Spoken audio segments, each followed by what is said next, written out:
So everybody, I want you to meet Grant, the man behind Toiley. Grant, thank you so much for taking time to do this. You are so super talented, and I just love what you're doing. Well, thank you so much. Thanks. It's a lot of I don't work as much as I want to, like for real jobs, like real entertainment jobs. So I work a lot on my own stuff, and hopefully it pays. So it's a lot of fun, and Toyley is certainly a fun character to do. So what kind of work do you do? Like, are you basically a puppeteer? Do you do other work as well? Yeah, I'm a puppeteer. I mean, that's my main job, and I've been very lucky. I puppeteer for the Mystery Science Theater 3000 reboot that's on Netflix. I was in the recent Wet Hot American Summer 10 years later. I was the puppeteer for the Can of Vegetables, and I've done stuff from I'm part of a Jim Henson Company show called Puppet Up that travels around the country, and I'm very lucky to do that. And then I do a couple of things. I perform live. For years, I did a stand-up act called Throwing Toasters, and every once in a while, I still do that. But a lot of times when I'm performing live like that, I'm doing kids songs, because there is a local comedy club that has a kids show every Saturday afternoon, and the person who books that has me come in and perform my kids songs for the kids.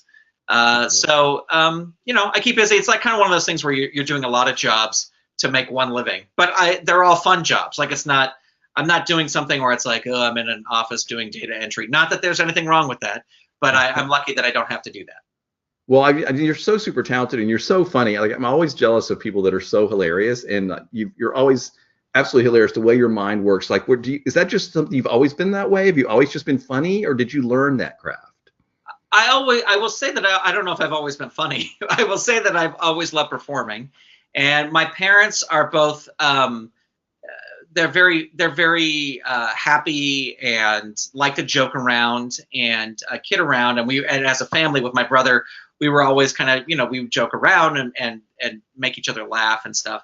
But I will say that even doing stand up, because I started doing stand up like in '98, and even doing stand up for many years, of course that trains you, and being on stage in front of a crowd trains you. But I would say 2006 or so, I started taking improv classes with Patrick Bristow, who was a Groundlings, and he's probably maybe most well known as the choreographer from Showgirls. He's been in a lot of different things, but that's kind of for good or bad what he's most known for. But he's brilliant, he's hilarious, and he was in the Groundlings. And then I feel that once I started taking those improv classes, like it just opened like it unlocked, like I had all this stuff, and then he just unlocked it, and it was like, okay, I can use this in many different ways. And really like performing live with a puppet and interacting with people live with a puppet is one of my I think that's my favorite thing to do. I wish I could totally make a living just doing that. But even with this TikTok thing, which what Toiley said was true, it's like in a week it's 63,000 followers, which is totally crazy. On that app, you can stream live. So one of my favorite things to do is you go on there, and then all of a sudden, like within a minute, you're talking to 300 people, and you can just be goofy, and you can be funny, and you can think off the top of your head and respond to what they say. And I think that's the most fun thing that I get to do. I get to do a lot of amazing things, but that's puppeteering and improvising at the same time and doing it live in front of an audience or interacting with people is the most fun.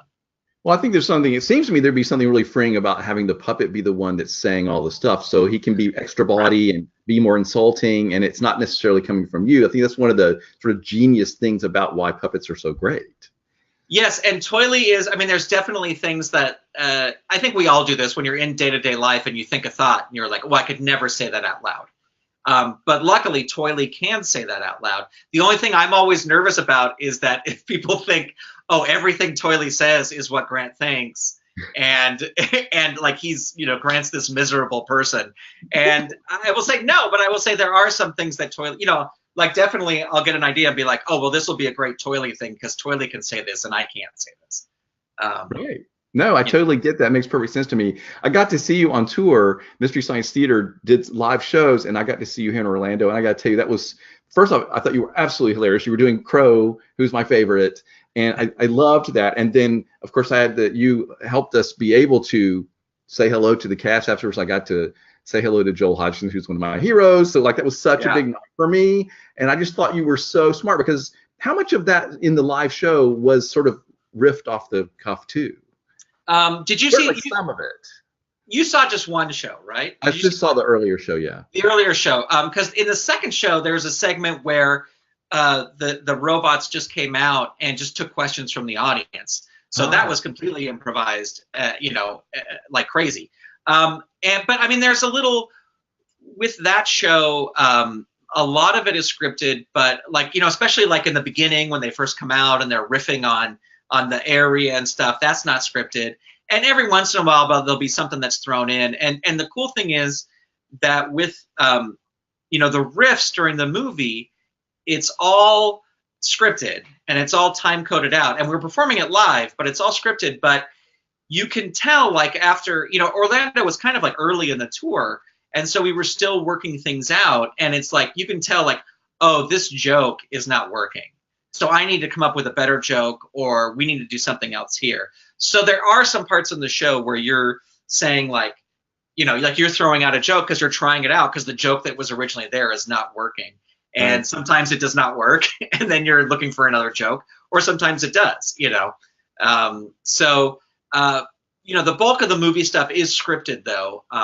But it's the people who saw the show early in the tour and the people who saw the show very end of the tour saw completely different shows, because we're constantly tweaking it and switching it around. Yeah, but that would keep it really interesting for the performers, I'm sure. Yeah. Because sometimes, I mean, these movies are really bad. And, the one you saw, The Brain, that's the one we saw the most over the tour. And we saw it like, 40 something times just on the tour itself. So we're sitting through like this horror, and like you notice the most like minute details. Like I can't think of any off the top of my head. I can think of some for the second show, but like, there's like in the second movie we did, which was called Deathstalker 2. There's just a scene where the one guy like hands the woman like a cup of water. He's drinking it, and then he hands it to her really quickly. And then he runs out of frame, but you can see that it totally spills all over her. And she just gives this look that's so quick because it just cuts right there as soon as he hands the cup back to her. But, it's something you wouldn't notice necessarily if you're watching the movie once. But when you watched it 30 times, you totally notice like, oh, that's a real reaction from her because she just got water spilled all over her. She was not happy at that moment. Yeah. So you're also a renowned podcaster, and you're everybody, like a lot of people know that work that you do. So can you name some of those if people wanted to check out your work in that world?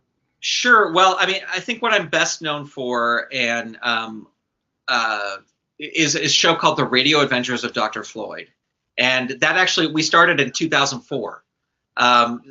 We put out our first podcast episode in 2004. Wow, that early. Yeah. So, and this was at a time when you were, I sound like we had to walk uphill both ways, but we were like, you were hand coding your RSS feed for people to subscribe to. And so every time you wanted to release a new episode, you had to go in and change your RSS feed by hand, and then upload, and then hope that every semicolon was in the right place, because if one thing was out of place, then you broke your whole feed and people would get errors. And then luckily, some tools came along about a year or so later that made it easier. But yeah, I mean, it was pretty early on that we were doing this. And so that's the show that most people know. People can still go out and find it. It's at drfloyd.com, DOCTORFLOYD.com. How did you anticipate that podcasting was like a venue that would catch on, or did you have any idea, or why did you choose that way to distribute?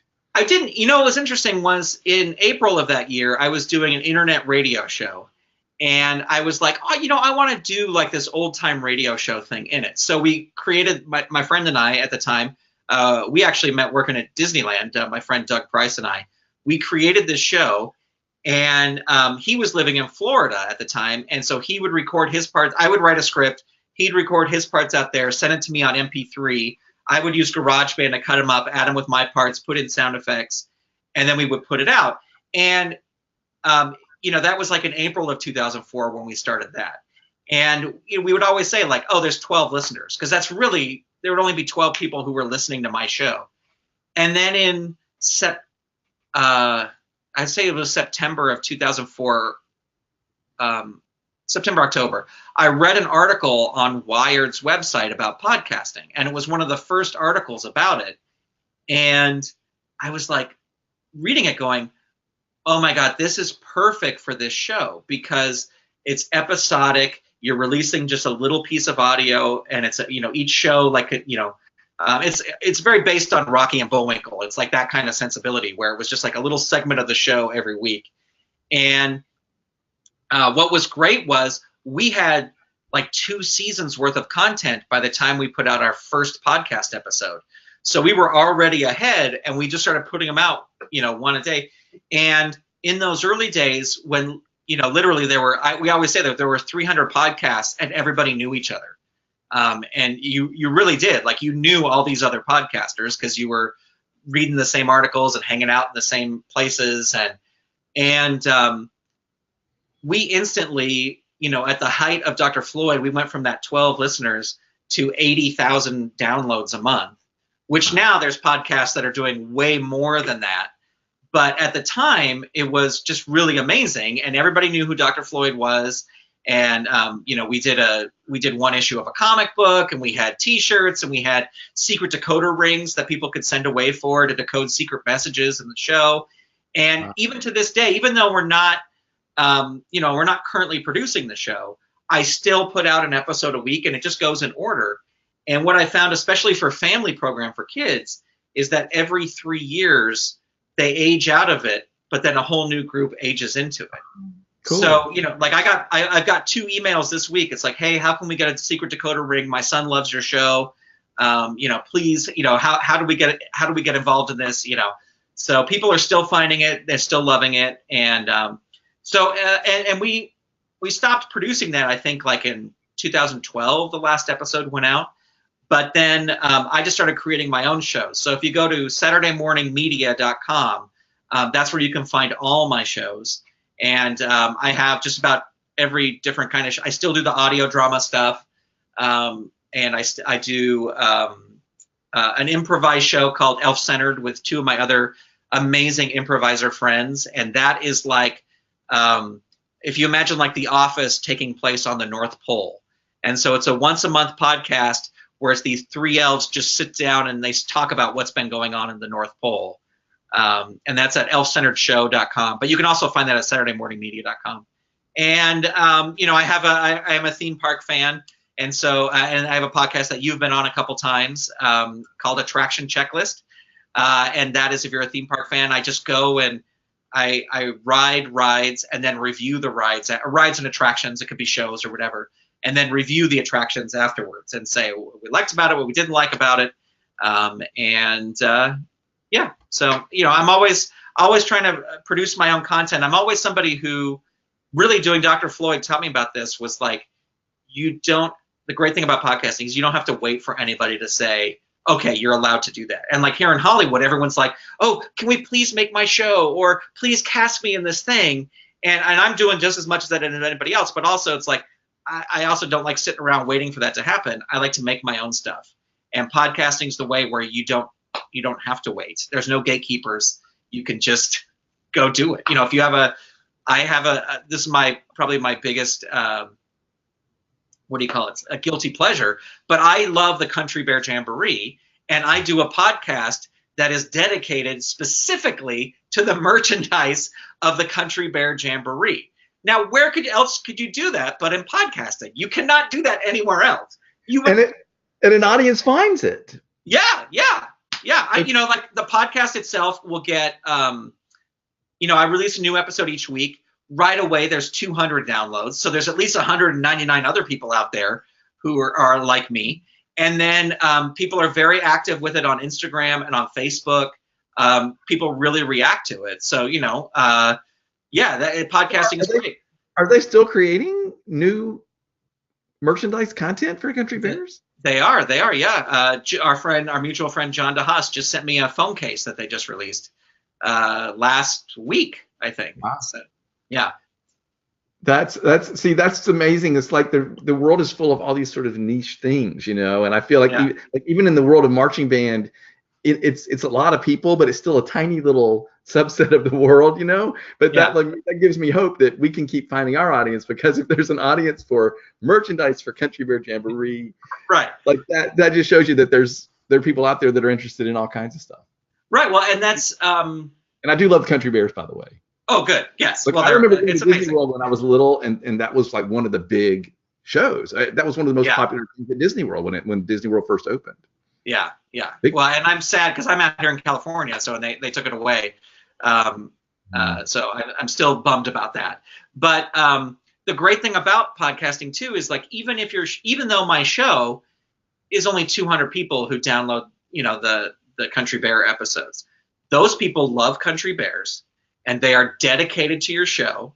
And like, I don't have necessarily any merchandise for that show. Like, I don't have like a t-shirt or something like that, but I'm sure if I did, I'm marketing to the exact right people. I've always thought, like, what can I do with this podcast? And one of the things I thought was to make a picture book of all the merchandise from the Country Bears and take really nice photos, because there's been some really, like, I have these 3 cans of, they must be late 70s, early 80s, Big Al peanuts from Walt Disney World that were sold in the park. And the artwork on the outside of the can is amazing. They're still sealed. I would not pop them open and eat them, but they're still sealed. But it's just like, I think if you did a picture book, it would at least, I don't know if people would run out and buy it, but it would at least be interesting to look at if you're a theme park fan. Like, oh, look at all this different merchandise. They made I have these unpainted ceramics back in the late 70s when ceramics were super popular. Not that they're not now, because you got Color Be Mine and all that. But like, I remember my mom, when I was a kid, she would go once a week and go paint ceramics in the late 70s, early 80s. And so there are these unpainted Country Bear ceramic figures, and they made 4 of them, and I have 2 of them that are still even in the original box, unpainted. And it's just really interesting, the crazy, all the different products that they've made over the years. Well, it's one of my favorite. I can't say one of my favorites, but I love this piece of Disney trivia. The Big Owl plush was the first plush character. He was the first plush created from a theme park character, right? Yeah. I would have to research that a little bit more, but it sounds. My understanding it is sounds the very first maybe the first animatronic figure. They've got a plush figure. Yes, I think that's the case. Yeah. Well, and the amazing thing with Country Bears is in Tokyo, they are huge. Like the Tokyo Disney Park, they love them, and they put out the most amazing merchandise every year for the Country Bears. And they're doing a whole set. They do like 2 or 3 a year of each different bear as like these little plush keychains. And they go on eBay for like $80, $90 because you cannot get them here, and people go nuts over them. And luckily, I've through this show, I've made a friend who works at Tokyo Disneyland, and whenever something new comes out, we'll message back and forth, and I send her a money order, and she sends it back, and it's just I always throw in a little extra for her time, but it's just at cost. It's not, I'm not paying these exorbitant prices. And that's the other thing I do too during that show is like I do giveaways. So I say, oh, if you follow me on Twitter and you retweet this tweet, then I'm going to pick somebody to give one of these Tokyo Disney plushes away. And that always gets a huge reaction because they're so amazing. People love them. And Tokyo does a great job with it. But yeah, very smart. Yeah. Well, I love what you're doing, and you're so talented, and it's exciting that there's all these ways to get stuff from Grant, So I think it's great that you're doing that. And I really do appreciate you taking time to let me interview Toiley today, because I know you're busy and you're doing all this stuff and working and creating all this content. And so you're a super impressive guy. Well, thank you so much. And I will say, to bring it all back to the band, like what Toiley said at the end there was true. I do have fond memories of, the band people, and I haven't keep in touch with many people from high school. Even with Facebook, like I'm friends with a lot of people, but like the people I talk to are band people. And I've always loved, I have a super soft spot for the marching band, and those were some of the best times. All my friends were in the band. I was friends with lots of people, but my friends' friends were band members. So Yeah. You know, Sort of like where our tribe, our family ends up being. Absolutely. yeah, for Yeah. sure. Very cool. Well, thanks for talking to me. I've really appreciated it. And good luck with everything going on with Toiley and everything else you're doing. Thank you so much. It was my pleasure. Subscribe to the Marching Roundtable and Marching Arts Education YouTube channel so you never miss a single video from the Marching Arts #1 source of educational resources, entertaining podcasts, and news from the activity. If you like the Marching Roundtable, please tell a friend or colleague. You are the best way we have to let people know about this valuable resource.